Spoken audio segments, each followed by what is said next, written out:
One thing about me, I love a good surprise drop album so much, and I love when artists do this. Just like, I'm coming out with an album, you're gonna listen to it, period.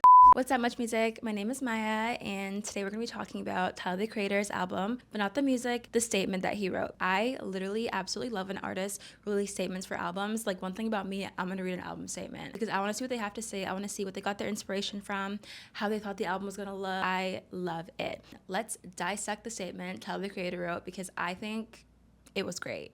I asked some of my friends why they don't dance in public, and some said because of the fear of being filmed, which is very true. I feel like a lot of people hate being filmed. I like being filmed on my own times, but a lot of people don't like being filmed on, which is totally reasonable. I totally get it. But I feel like now at a time where there's like TikTok, live streams and everything, there's bound to be a point where someone's in someone's video. That's just kind of the way it is. You kind of just have to get used to that because times are changing and that's just how it is. I thought, damn, a natural form of expression and a certain connection they have with music is now ghost. Made me wonder how much our human spirit got killed because of the fear of being a meme. Speaking of memes and being filmed, the Coldplay situation, that was literally so wild. They do that at every show. It wasn't just like a fluke that they filmed that one couple. They do that at every single show. It just happened to be that, and that was supposed to be an accident, and like, look where we are now. And then he goes on to talk about the listening party he had with 300 people, listening to the music, no phones, no cameras, just vibe. I love that so much, and I feel like if you're a Tyler fan, you know that he is very like anti-phone, very live in the moment, very happy person. And I think someone still did record. I think I saw on TikTok a little video of him making a speech at the listening party, but for the most part you just saw videos of people talking about it after, and everybody said they had a really good time and a really amazing time sweating, having fun, dancing, which is what music is supposed to be. Like, if you look back in the days at concerts when no one really had phones, everyone's just jumping and dancing.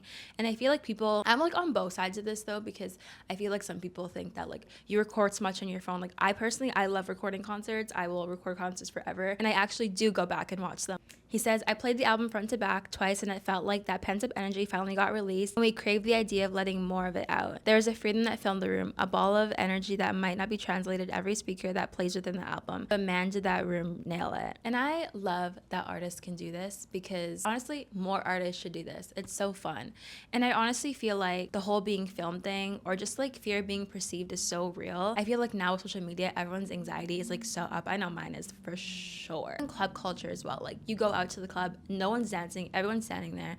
It's like, what are we doing? There's music playing, there's DJs doing their thing, and everyone's just standing there. Like, what are you doing? And that brings me to my next point, is talking about like concerts and no phones. Like, what if there's a time where we just like had no phone concerts? I know comedy shows do this, 16 to 20,000, however many people are in an arena. I don't know how comedy concerts do it, but if they can do it, so can concerts. And I love the idea of don't tap the glass. I think I was a little bit slow on it though, because I heard don't tap the glass, and I didn't think anything of it. And then I was like, wait, after reading the statement, I was like, glass, like phone, like don't tap the glass, like double tapping. And then I went to his Instagram, and obviously, what did I do? I double tapped. And I realized when you double tap on Tyler the Creator's Instagram feed, it shows up as like a broken heart glass, shattering glass, which is so cool. How did he do that? Like, how do you do your whole Instagram feed like that? That's so cool. You like customize the like, which is so sick and genius. One thing about Tyler the Creator, he's smart. So whoever came up with that, good job. And I love a whole, what's that called? What's that word called when everything is just cohesive with the album? Like, you can go on his Instagram, tap the glass, don't tap the glass, but you tap the glass anyways.